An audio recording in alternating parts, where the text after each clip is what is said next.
Hello students, कैसे हैं आप सभी लोग। बच्चों, जेई 2021 पेपर 1 के सॉल्यूशन की सीरीज़ में अब ये है हमारे पास सेक्शन 3। बच्चों, जो सेक्शन 3 था 2021 में, सेक्शन 3 में मल्टीपल चॉइस क्वेश्चन आए थे। मल्टीपल चॉइस क्वेश्चन मतलब वन और मोर देन वन करेक्ट। अब देखो, मल्टीपल चॉइस क्वेश्चन आपको हमेशा जेई एडवांस में देखने को मिलेंगे। जेई मेंस में मल्टीपल चॉइस क्वेश्चन नहीं आते हैं। तो मेंस के बाद जो बच्चे एडवांस की प्रिपरेशन कर रहे हैं वो थोड़ा मल्टीपल चॉइस क्वेश्चन, एमसीक्यू, इस तरह के क्वेश्चंस पे ज़्यादा फोकस करना चाहिए, क्योंकि एक ये डिफरेंट चीज़ होती है मेंस में और ये एडवांस में। मल्टीपल चॉइस क्वेश्चन में ये कहता हूँ कि बच्चों, एक क्वेश्चन में एक क्वेश्चन ना होके लगभग 4 क्वेश्चन होते हैं, क्योंकि हर एक क्वेश्चन में लगभग यहाँ पे 4 ऑप्शन मतलब 4 ऑप्शन तो हर एक में ही होते हैं, और चारों ऑप्शन में लगभग अलग अलग बातें पूछी होती हैं। तो हर एक का आंसर निकालने के लिए हमें चारों को अलग अलग चेक करना पड़ेगा। चारों को अलग अलग चेक करने के बाद फिर हमें देखना पड़ेगा कौन सा सही है और कौन सा गलत है। मल्टीपल चॉइस में आजकल नेगेटिव मार्किंग भी आती है। अगर हमने चारों में से कोई भी गलती से एक गलत टिक कर दिया तो हमारे पास क्या मिलेगा? नेगेटिव। पॉजिटिव तो मिलने से रहा, नेगेटिव और मिलेगा। तो इसलिए मैं हमेशा बच्चों को एडवाइस करता हूँ कि जैसे हमारे पेपर में 2 या 3 या 4 जितने भी सेक्शंस हों, तो जो मल्टीपल चॉइस का जो सेक्शन है ना, वो सबसे लास्ट में अटेम्प्ट करना चाहिए बच्चों को, जिससे जो पहले जो बाकी पेपर में बचे हुए चीज़ें हैं, न्यूमेरिकल वैल्यू क्वेश्चंस हो गए, इंटीजर वैल्यू क्वेश्चंस हो गए, एससीक्यूज हो गए, या क्वेश्चन स्टैम्प्स जो लास्ट टाइम पूछे थे वो हो गए, उनको सॉल्व करके बच्चा पहले ज़्यादा स्कोर कर सकता है instead of multiple choice question करके। अब ये जो मल्टीपल चॉइस है, मल्टीपल चॉइस में भी ट्रिक होती है कई बार कि भाई सिर्फ ऑब्जेक्टिव ऑप्शन को देखो कि वो ऑप्शन सही है या गलत है। उससे भी हम कई बार इनमें अंदाज़ा लगा सकते हैं कि यार ये तो नहीं होगा या ये नहीं होगा, मतलब ऑप्शन को रूल आउट भी कर सकते हैं। तो उसी तरीके से मैं यहाँ पे आपके सामने सॉल्यूशन ला रहा हूँ बच्चों, कि हमारे पास ये सॉल्यूशन है, कि हम इसमें सॉल्यूशन देखते हैं कि इसका सॉल्यूशन हम कैसे यहाँ पे कर सकते हैं। ठीक है, जैसे ये हमारे पास इस सेक्शन में 6 क्वेश्चन आए थे बच्चों पिछले साल, और ये उन 6 क्वेश्चन में पहला और पेपर का 11वां क्वेश्चन था। और ये हमारे पास चल रहा है जेईई एडवांस 2021 पेपर 1। ठीक है, और पेपर 1 में ये हमारे पास क्या है? एमसीक्यू। चलिए स्टार्ट करते हैं इन क्वेश्चंस को कि भाई हमारे पास क्वेश्चन क्या है। 3x3 मैट्रिक्स M है, ये डिटरमिनेंट M को शो करता है। ये हमें E दिया है, ये हमें P दिया है, ये हमें F दिया है। अब हमें बताना है which of the following statement is true. कौन सा स्टेटमेंट हमारे पास ट्रू है? अब कौन सा स्टेटमेंट ट्रू है? ये F दिया है, ये P स्क्वायर दिया है। अब देखो P स्क्वायर इन्होंने I दिखा रखा है, P ये है, तो हम फटाफट अगर P स्क्वायर निकाल लें तो P स्क्वायर 1 0 0 0 0 1, और ये हमारे पास क्या होगा? 0 1 0। इसकी वापस अगर हम मल्टीप्लाई करें तो वापस मल्टीप्लाई करेंगे तो क्या होगा? 1 0 0 0 0 1 0 1 0। तो यहाँ पे हमने इसका अगर मल्टीप्लिकेशन करें, इसकी मल्टीप्लाई इसके साथ ये हो जाएगा 1, इसकी मल्टीप्लाई 0 0, ठीक है, इसकी मल्टीप्लाई इसके साथ करेंगे 0, इसकी मल्टीप्लाई इसके साथ करेंगे 1, इसकी मल्टीप्लाई इसके साथ करेंगे 0 0 0, और इसकी लास्ट में इसके साथ करेंगे तो 1। तो पहला ऑप्शन जो हमारे पास पी स्क्वायर आई के बराबर है वो बिल्कुल अपने पास सही आ गया कि P square is equal to I. P square I के बाद हम P E P is equal to F, इसे भी चेक कर सकते हैं। जैसे पी ई पी चेक करने के लिए यहाँ पे जैसे ये है ई, तो E इंटू पी, पेपर में भी इसी तरह कर लेना चाहिए। ठीक है, 1 0 0 0 0 1 और 0 1 0। तो ई पी हमारे पास इसकी मल्टीप्लाई इसके साथ होगी 1, इसकी मल्टीप्लाई इसके साथ होगी 1, इसकी मल्टीप्लाई इसके साथ होगी 3, इसकी मल्टीप्लाई इसके साथ होगी, क्या मिलेगा हमें? 2। तो ये मिला 132, मतलब 132। इसी तरह आगे मैं फटाफट बोल सकता हूँ क्या मिलेगा? 2 4 3, और यहाँ पे क्या मिलेगा? 8 18 13। ये मुझे क्या मिला? EP। क्या मुझे मिला? ये EP। EP को P से और मल्टीप्लाई कर दो। P से और मल्टीप्लाई करेंगे क्या होगा? 1 0 0 0 0 1, ठीक है, और 0 1 0। अब देखो यहाँ इसकी मल्टीप्लाई करेंगे क्या मिलेगा? 1, ठीक है, और ये पी निकाल रहा हूँ, इसकी मल्टीप्लाई इसके साथ 1, ये क्या होगा 1 3 2, मतलब पहली रो सेम रहेगी, इसकी मल्टीप्लाई इसके साथ करेंगे क्या मिलेगा 8 18 13, और फिर इसकी मल्टीप्लाई इसके साथ करेंगे क्या मिलेगा 2 4 3। तो ये मिल गया 1 3 2 8 18 13 2 4 3, मतलब which is equal to F. तो ये बात एकदम सही है, क्वेश्चन लड्डू था, ऑप्शन चेक करा, आंसर आ गया कि f बराबर P E P and P square is equal to I. अब पी स्क्वायर आई है तो पी इनवर्स पी होगा भाई, अगर पी स्क्वायर आई के बराबर है, दोनों तरफ पी इनवर्स से मल्टीप्लाई कर लिया तो पी इनवर्स हमारे पास कितना आ गया पी। तो जहां भी पी इनवर्स आ रहा है उसको हम पी लिख सकते हैं। साथ के साथ हम अगर डिटरमिनेंट ऑफ आई निकालें तो डिटरमिनेंट ऑफ ई हमारे पास कितना आ रहा है 0, और डिटरमिनेंट ऑफ ई 0 है तो डिटरमिनेंट ऑफ एफ भी कितना आएगा 0। यहाँ से हम बोल सकते हैं कि डिटरमिनेंट ऑफ ई, क्योंकि दोनों साइड डिटरमिनेंट ले लेंगे तो डिटरमिनेंट पी डिटरमिनेंट ई डिटरमिनेंट पी, तो डिटरमिनेंट ई निकाला वो 0 है तो डिटरमिनेंट ऑफ एफ भी कितना होगा 0। अब देखो डिटरमिनेंट ई डिटरमिनेंट एफ 0 है तो ये 0 होगा, ये 0 होगा, 0 0 से बड़ा हो नहीं सकता, तो ये रिजेक्ट हो गया अपने पास। ठीक बात। अब इसकी बात करते हैं। अब देखो यहाँ पे जो f है, इन्होंने कोई मैट्रिक्स रखी है, ये जो f है, f को मैं पी ई पी लिख सकता हूँ, पी ई पी, और p इंटू पी कितना हो जाएगा i, तो बचा e कॉमन आ जाएगा, e कॉमन आ गया तो इस वाले की डिटरमिनेंट वैल्यू कितनी हो जाएगी 0। यहाँ पे e ऑलरेडी कॉमन है तो इसकी डिटरमिनेंट वैल्यू कितनी है 0। यहाँ पे वापस f को मैं पी ई पी लिख सकता हूँ कि भाई f को मैं लिख सकता हूँ P E P Q inverse, है ना। अब पी ई पी, ये पी पी स्क्वायर, ये e वापस कॉमन आ गया तो इसकी वैल्यू भी कितनी हो गई 0। तो ये कार्यक्रम 0, तो 0 बराबर 0 प्लस 0, यस, ये ऑप्शन अपने पास सही आ गया। डी ऑप्शन की बात करते हैं कि भाई डी ऑप्शन में क्या है, हमें P इनवर्स P, तो P इनवर्स को P लिख सकता हूं, तो P E P plus F, तो F प्लस F ये हो गया 2F। तो ये तो 2F की ट्रेस के बारे में बात कर रहा है, सम ऑफ डायगोनल एलिमेंट। और अगर हम यहां देखें तो ये भी कितना है P, ठीक है। अब P F P, F को क्या लिख सकते हैं P E P, F को क्या लिख सकते हैं पी ई पी, तो एक मिनट, F को हम पी ई पी लिख सकते हैं यहाँ पे, या फिर ये P इनवर्स हो गया, या इसे ऐसे करें हम यहाँ पे ये ना करके, जैसे F बराबर पी ई पी है ना, इसमें P से P मल्टीप्लाई करा तो P into F, P into P, P square कितना हो गया I, तो P इंटू एफ बराबर E इंटू पी आ गया। ठीक बात। अब यहाँ पे P से पोस्ट मल्टीप्लाई कर दिया तो ये P स्क्वायर वापस क्या हो गया I, तो P F P is nothing but E, तो P F P is nothing but E, ये कितना हो गया 2E हो गया, तो ये तो 2E हो गया, ये 2F हो गया, तो इसका E का trace 1 plus 3 plus 18, 1 plus 3 plus 18, और यहाँ पे भी कितना बैठ रहा है 1 प्लस 3 प्लस 18, तो ये हमारे पास हमेशा इक्वल आएगा। तो ये डी ऑप्शन हमारे पास सही है। तो ये क्वेश्चन रिलेटिवली आसान था, ऑप्शन से जा रहे हैं तो हम इसमें पार्शियल मार्किंग तो आराम से गेन कर सकते हैं भाई। अगर मान लो किसी में हमें कुछ दुविधा हो रही है तो 1 में तो दुविधा नहीं होगी, ठीक है। तो ये हमारे पास था क्वेश्चन नंबर 11। क्वेश्चन नंबर 11 के बाद बच्चों जो अगला क्वेश्चन आया, वो अगला क्वेश्चन बहुत ही आसान आया था।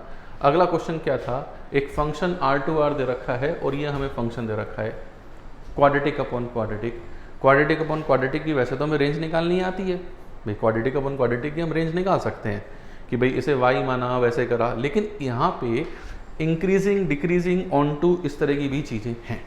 ठीक बात, इंक्रीजिंग डिक्रीजिंग ऑन टू इस तरह की चीज़ें हैं, तो कुछ चीज़ तो मैं ऑप्शन देख के ही कर सकता हूँ। मतलब जैसे x square plus 2x plus 4, ये जो नीचे वाली क्वाड्रेटिक है कभी 0 नहीं है, नीचे वाली क्वाड्रेटिक कभी 0 नहीं है तो वो कभी इन्फिनिटी पे नहीं जाएगा। ये फंक्शन इन्फिनिटी में नहीं जाएगा तो रेंज कभी R नहीं होगी, रेंज कभी R नहीं होगी तो ये ऑन टू नहीं हो सकता भाई,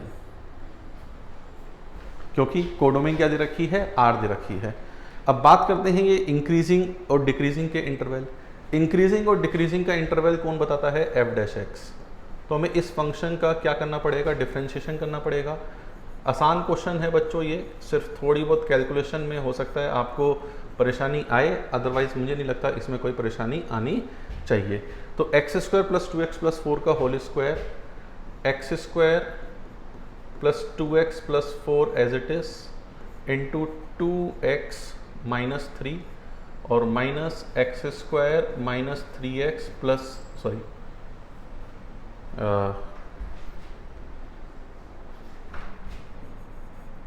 हाँ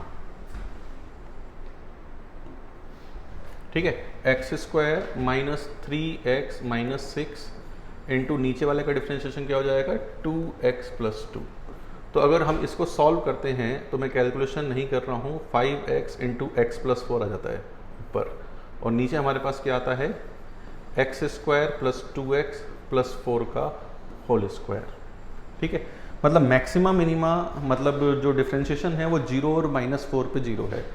अब यहाँ पे अगर हम देखें तो ये -4 ये 0, इसका वेवी कर्व कुछ इस तरह होगा पॉजिटिव नेगेटिव पॉजिटिव। ठीक है, -2 से -1 में डेरिवेटिव कैसा है नेगेटिव, डेरिवेटिव नेगेटिव है तो फंक्शन कैसा है डिक्रीजिंग। तो ये ऑप्शन हमारे पास सही है कि this function is decreasing in -2 to -1, ये हमारे पास सही है। दूसरा है F X is increasing in 1 to 2 कि 1 से 2 के बीच में हमारे पास ये फंक्शन कैसा है इंक्रीजिंग। तो 1 से 2 के बीच में डेरिवेटिव, भाई एक बार मैं कैलकुलेशन देख लेता हूं, तो डेरिवेटिव हमारे पास increasing in the interval 1 to 2, तो 1 से 2 के बीच में ये डेरिवेटिव पॉजिटिव आ रहा है तो ये भी हमारे पास बिल्कुल सही है। ठीक है, डेरिवेटिव पॉजिटिव है तो ये भी हमारा सही है, कैलकुलेशन सही है बिल्कुल एकदम। मैंने कैलकुलेशन करी नहीं है, कैलकुलेशन आप आराम से कर सकते हैं, यहाँ पे पहुँच सकते हैं ना। अब इसके बाद रेंज कि भाई इसकी ये रेंज है या नहीं है। अब देखो यहाँ पे इस फंक्शन का अगर हम ग्राफ बनाएं, 0 पे वैल्यू निकालेंगे कि भाई 0 पे वैल्यू कितनी आ रही है और -4 पे वैल्यू निकालेंगे कि -4 पे कितनी आ रही है। 0 पे इसकी वैल्यू कितनी आ रही है -6/4 मतलब -3/2। यहाँ पे ये इसकी वैल्यू आ रही है -3/2 0 पे। ठीक है, और -4 पे अगर मैं निकालूं तो -4 का ये कितना होगा 16, -4 पे कितना हो जाएगा 12 -6 है ना, अपॉन -4 पे कितना होगा 16, -4 पे कितना होगा -8 और ये कितना होगा +4। तो 28 - 6 दैट विल बी 22 है ना। और नीचे हमारे पास कितना आ रहा है, ये आ रहा है हमारे पास 16 + 4 12। तो अगर हम ये देखें तो ये 11/6 हमारे पास वैल्यू आ रही है, ये 11/6 है, दिस विल बी 11/6। ठीक है, इन्फिनिटी पे क्वाड्रेटिक अपॉन क्वाड्रेटिक, ऊपर भी एक्स स्क्वायर है नीचे भी एक्स स्क्वायर है, तो इन्फिनिटी पे इसकी वैल्यू कितनी आएगी 1। ठीक है, और -∞ पे भी इसकी वैल्यू कितनी आएगी 1, तो दोनों पे इसकी वैल्यू 1 आएगी। तो 11/6 1 यहाँ पे कहीं होगा, ये 1 वाली लाइन ये होगी अपने पास, this will be the line of 1। और ये फंक्शन का जो ग्राफ है डिक्रीजिंग होना था इस इंटरवल में, ये डिक्रीजिंग हो गया है ना, ये उसके बाद फिर इंक्रीजिंग होना है, ये इंक्रीजिंग हो गया और ये फिर इस तरह का कुछ इसका ग्राफ आएगा। तो इसकी रेंज हमारे पास क्या आ रही है -3/2 से 11/6। तो -3/2 तो सही है लेकिन 11/6 ये 2 गलत है, तो इसलिए ये ऑप्शन हमारे पास आंसर नहीं है। तो सी और डी आंसर नहीं है, इसके आंसर हमारे पास क्या है ओनली ए एंड बी। अब ओनली ए एंड बी हमारे पास इसके आंसर हैं बच्चों। आगे अगले क्वेश्चन पर जाते हैं। अगला क्वेश्चन बढ़िया क्वेश्चन था भाई, प्रोबेबिलिटी का ये एक अच्छा क्वेश्चन है कि EFG हमें 3 इवेंट्स दे रखे हैं और ये हमें डेटा दे रखा है probability of E, probability of F, probability of G और E intersection F intersection G ये हमें 1/10 दे रखा है ना। तो for any event H and H complement denotes the complement of the event. तो हमें बताना है कौन कौन सा स्टेटमेंट ट्रू है। अब देखो यहाँ पे इनइक्वलिटी है, थोड़ा पेचीदा ये था कि यहाँ पे इनइक्वलिटी दी है। अगर सिर्फ इक्वलिटी देता ना कि भाई इसकी वैल्यू बताओ इसकी वैल्यू बताओ तो शायद आराम से बता देते। और यहाँ पे भी कुछ डेटा ऊपर से भी, ऐसा नहीं कि सारा डेटा दिया है, E इंटरसेक्शन G नहीं दिया, E इंटरसेक्शन F नहीं दिया, थोड़ा सा दिमाग यहाँ पे लगाना तो पड़ेगा ही। अब देखो यहाँ पे जैसे इस वाले की बात करें तो probability of E intersection F intersection G complement ये होता कितना है, this is equal to probability of E intersection F minus probability of E intersection F intersection G होता है ये, यस और नो, कि भाई ई इंटरसेक्शन एफ में से ई इंटरसेक्शन एफ इंटरसेक्शन जी अगर मैं माइनस कर दूं तो ये मुझे मिल जाएगा। अब ये यहाँ पे मुझे मिल गया तो देखो इसकी वैल्यू दी है 1/10 माइनस 1/10, ये पता नहीं है हमें कि भाई ई इंटरसेक्शन एफ है कितना। अब देखो ई इंटरसेक्शन एफ है कितना, अगर हम ई को देखें, ई कितना है 1/8, एफ कितना है 1/6। ई इंटरसेक्शन एफ ई से तो छोटा ही होगा ना, मतलब इन दोनों में जो छोटा है उससे तो छोटा ही होगा भाई। ई इंटरसेक्शन एफ जो इन दोनों में छोटा है उससे छोटा होगा, इसका मतलब ये जो चीज़ है ना, ये चीज़ 1/8 से तो छोटी ही होगी। तो ये 1/8 माइनस 1/10 से छोटी होगी बेटा जी। तो 1/8 माइनस 1/10 अपने पास कितना होता है भैया, हमारे पास कितना हो गया, नीचे 40 है ना, और 5 माइनस 4 1/40 आ जाएगा। तो ये अपने पास ऑप्शन बिल्कुल सही है कि 1/40 से अपना बेटा जी ये छोटा है।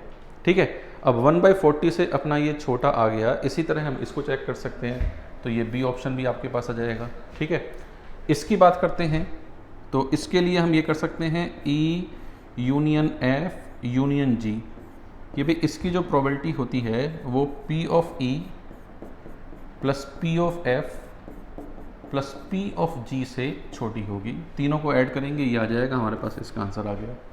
ठीक है, इसको हम रूल आउट इस तरह कर सकते हैं कि ये nothing but 1 minus probability of P E union F union G, इससे हम इसे रूल आउट कर सकते हैं। ठीक बात, तो ये हमारे पास बच्चों क्वेश्चन हुआ, क्वेश्चन नंबर 13। मतलब 3 क्वेश्चन हो गए, जिसमें से पहला आसान था, दूसरा भी आसान था, तीसरा भी आसान है। तीनों के तीनों आसान है यार, तीनों में कोई ऐसी बहुत लंबी बात चौड़ी बात इन्होंने नहीं की। मतलब अच्छे क्वेश्चन हो सकता है अभी आने बाकी हैं, है ना, इसको हम ये अंदाज़ा लगा सकते हैं कि अच्छे क्वेश्चन आने बाकी हैं। ये है थोड़ा सा अच्छा क्वेश्चन मैट्रिसेस। भाई मैट्रिसेस से हर साल बहुत क्वेश्चन पूछे जाते हैं, तो इसलिए मैट्रिसेस की तैयारी बढ़िया से होनी चाहिए। मैट्रिसेस से कई बार एब्स्ट्रैक्ट क्वेश्चन भी पूछे जाते हैं, मतलब एब्स्ट्रैक्ट मतलब जिनका कुछ लेन देन नहीं है और बस वो पूछ लिए गए हैं, है ना। तो यहाँ पे ये क्वेश्चन कुछ कुछ वैसा सा ही मैं बोल सकता हूँ कि कुछ कुछ वैसा सा ही बच्चों के क्वेश्चन हैं। 3x3 M मैट्रिक्स है, this is denote determinant value, I हमारे पास है, और I माइनस ई एफ एक इन्वर्टेबल मैट्रिक्स है और G उसका इन्वर्स है।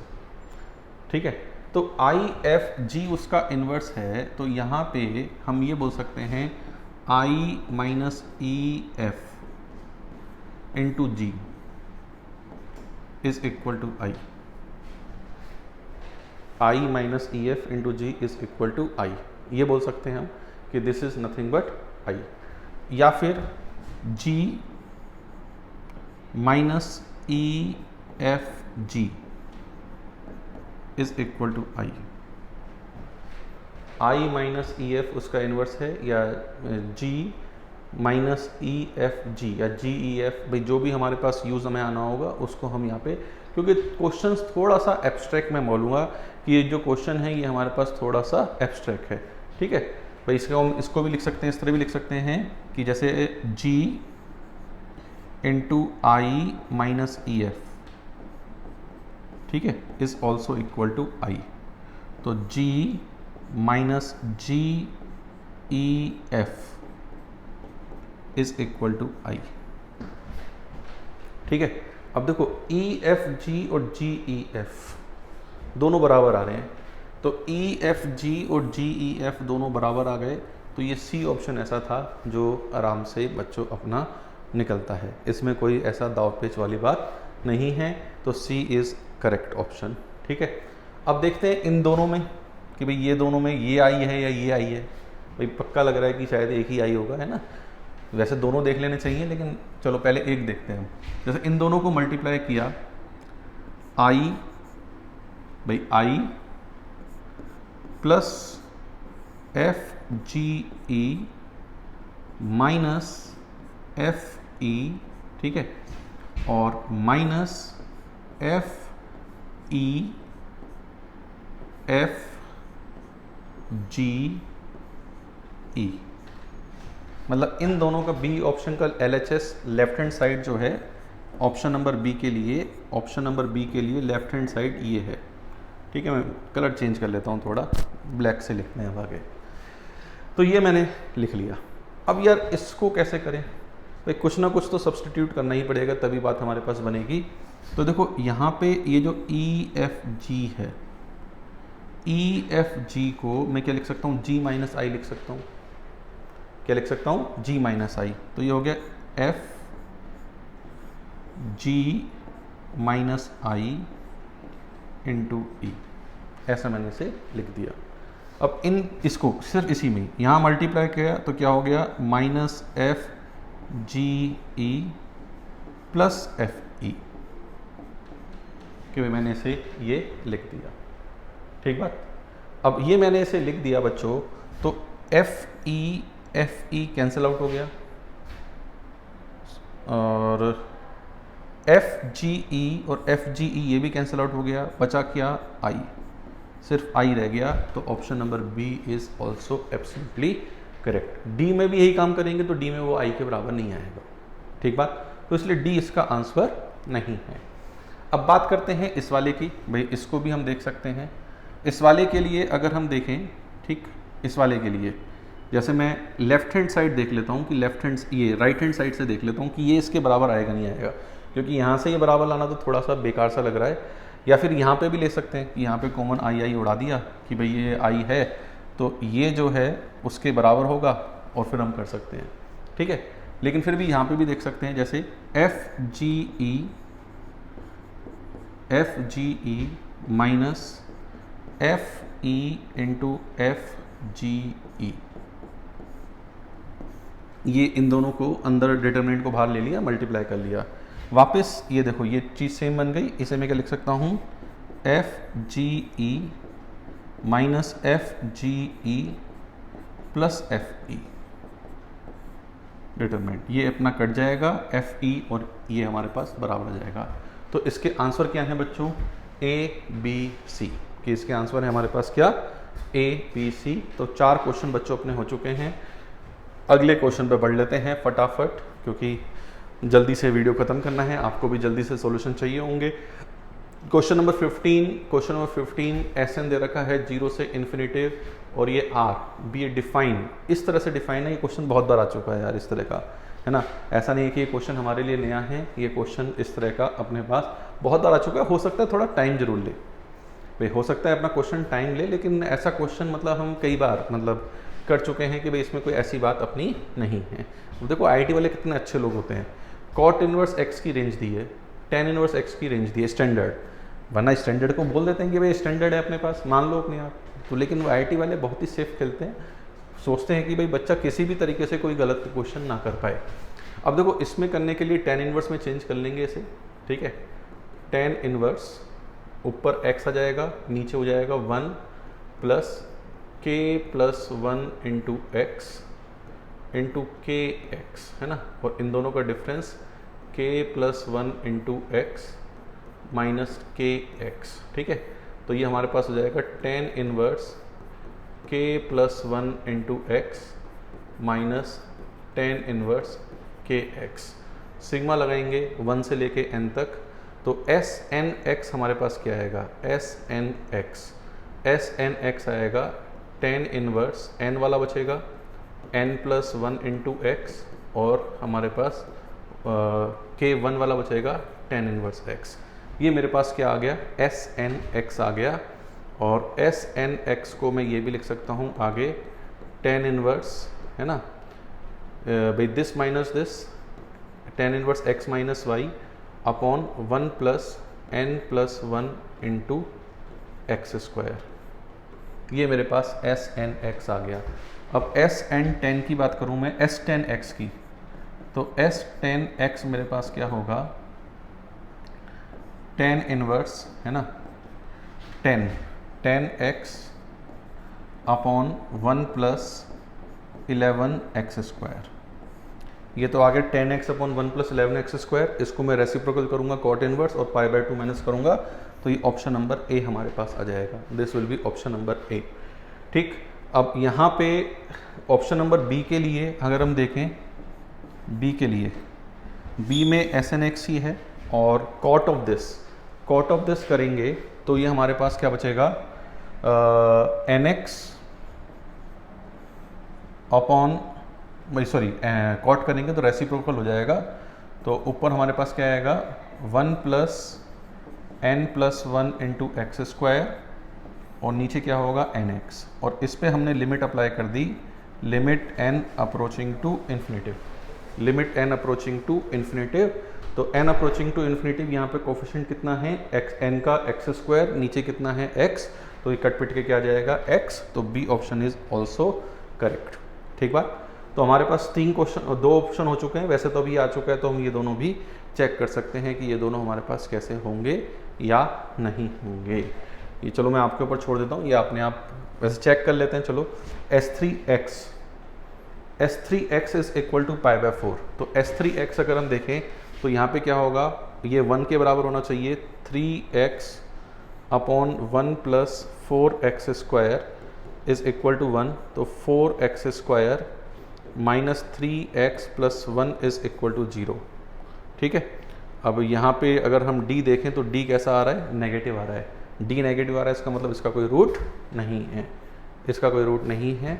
अब इसी तरह tan of s n x, मतलब ये हो गया हमारे पास क्या भाई, कहाँ गया, n 1 से बड़े के लिए tan ऑफ दिस, ये एस एन एक्स था, तो मतलब ये हो गया n x upon 1 plus n plus 1 into x square. ठीक है। अब 1 n x upon 1 plus n into n x square, तो इसको हम 1 अपॉन n x plus n plus 1 into x upon n. अब यहाँ पे हम AMGM से बता सकते हैं कि ये हमेशा 1/2 से छोटा नहीं होगा। तो ये हमारे पास बच्चों क्वेश्चन था, क्वेश्चन नंबर 15 के बाद बच्चों अब मैं आ जाता हूँ क्वेश्चन नंबर 16। क्वेश्चन नंबर 16 भी एक आसान तो नहीं बोलूँगा, चलो, वरना तुम कहोगे सर सारी आसान बोल देते हो आप तो तो आर्ग्यूमेंट ऑफ जेड, वैसे क्योंकि पढ़ाया जाता है ये, इसलिए मैं आसान बोल रहा हूँ। कॉम्प्लेक्स नंबर का क्वेश्चन है, z plus alpha upon z plus beta is equal to pi by 4। ठीक है। अब इसका मतलब एल्फा मतलब z plus alpha vector z plus beta vector से आगे है, कितना एंगल आगे है, पाई बाय 4 एंगल आगे है ना। तो और ये जो माइनस एल्फा माइनस बीटा है, जेड इस पे पाई बाय 4 एंगल सबटेंड करता है, कितना एंगल सबटेंड करता है, पाई बाय 4। अब यहाँ पे हमारे पास ये दोनों पॉइंट अपने किस पे हैं, रियल एक्सिस पे, क्योंकि अल्फा बीटा हमें क्या दे रखे हैं, रियल नंबर दे रखे हैं। अब अल्फा बीटा रियल नंबर दे रखे हैं, तो एक तो सर्कल ऊपर बन सकता है, एक सर्कल अपना नीचे बन सकता है, दोनों तरीके के सर्कल बन सकते हैं। जैसे ऊपर वाले में देखें, मान लो ये जेड है ना, तो ये बेटा जी माइनस अल्फा और ये हमारे पास माइनस बीटा, क्योंकि अगर हम ऐसा करेंगे माइनस अल्फा माइनस बीटा करेंगे तो ये जो वेक्टर हो गया, ये वेक्टर हो गया हमारे पास क्या, ये जो वेक्टर है ये वेक्टर हो गया मेरे पास z प्लस अल्फा। ठीक है। और ये जो वेक्टर हो गया, ये वेक्टर हो गया मेरे पास z प्लस बीटा, ये वेक्टर मेरे पास हो गया z प्लस बीटा। इसका मतलब z plus alpha vector z plus beta vector से कितना एंगल आगे है, पाई बाय 4 एंगल आगे है। तो इस तरह की सिचुएशन रही होगी। अब इन्होंने क्या रखा है कि यार ये जो लोकस है ना, उसका लोकस ये सर्कल है, उसका लोकस अपने पास क्या है, ये सर्कल है। अब लोकस ये सर्कल है, तो ये सर्कल एक्स एक्सिस को कैसे काटेगा भाई, सर्कल तो इन्होंने लोकस दे ही रखा है, तो सर्कल एक्स एक्सिस को काटेगा तो y 0 होगा, तो y 0 होगा तो x square plus 5x plus 4 को 0 करेंगे तो -1 -4 वैल्यू आ गई। तो -1 -4 मतलब ये -1 है और ये अपने पास कितना है, -4 है। तो अल्फा कितना हो गया, 1 हो गया, और बीटा कितना हो गया, 4 हो गया, कि alpha 1 and beta 4, alpha 1 alpha -1 गलत, अल्फा इंटू बीटा 4 करेक्ट। ये आसान क्वेश्चन है। मल्टीपल चॉइस में अगर देखा जाए तो ये क्वेश्चन मुझे इसलिए प्यारा लगा क्योंकि इसमें चारों ऑप्शन को चेक नहीं करना क्या समझे, वरना चारों ऑप्शन को चेक करने में चीज़ें लंबी हो जाती हैं। अगर मल्टीपल चॉइस पहले भी कर रहे हैं तो इस तरह के क्वेश्चन निपटाओ यार, इस तरह के क्वेश्चन निपटाओगे तो आप पेपर को आराम से बढ़िया तरीके से टाइमली कर पाओगे। और ये डी, तो इसका आंसर हो गया बी और डी। तो मल्टीपल चॉइस को हम किस तरह से फोड़ें, ये मैंने इस वीडियो के माध्यम से आपको बताने की कोशिश की है कि भाई मल्टीपल चॉइस को पेपर में किस तरह अटेम्प्ट करना चाहिए। भाई चलो पार्शियल मार्किंग का फ़ायदा उठा लो, जो जो हमें पता है कि यार ये आसान है उसको टिक कर दो, बाकी भारी वाले को छोड़ दो। किसने कहा कि ये भी सारे करने हैं, ठीक है भाई। अगर हम एवरेज स्टूडेंट है तो हमें पता है पेपर भारी में हमें 50% नंबर भी ले आए तो हमारी बहुत शानदार रैंक आ जाती है ना। भारी पेपर में अगर पेपर टफ है तो 50% नंबर भी हमारे कई बार 50-60% भी बहुत अच्छी रैंक हमारे लिए ले आते हैं। तो ये बच्चों वीडियो का एम यही है कि आप किस तरह से हम स्कोर करें पेपर में। पुराने पेपर को लेके मैं यही आपको बताने की कोशिश कर रहा हूँ कि किस तरह से हम पेपर में स्कोर कर सकते हैं। तो आज के इस वीडियो में इतना ही। अगला सेशन भी मैं आपसे बहुत जल्दी शेयर करूँगा। Thank you.